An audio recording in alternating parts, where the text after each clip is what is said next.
You are looking at Julian's pronunciation guide, where we look at how to pronounce better some of the most mispronounced words in the world, like this other curious word. But how do you say what you're looking for today?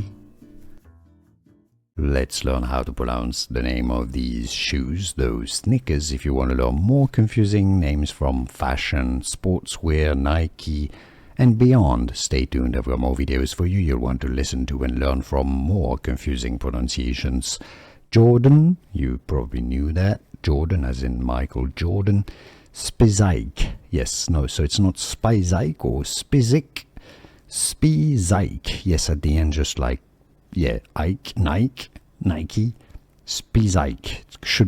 Could be Spizike, no. Jordan Spizike, as in Air Jordan Spizike or Jordan Spizike low. Here are more videos on how to pronounce more confusing words and names too many mispronounced. Like this video if you found it useful. I appreciate your support. I'll see you soon and thanks for watching.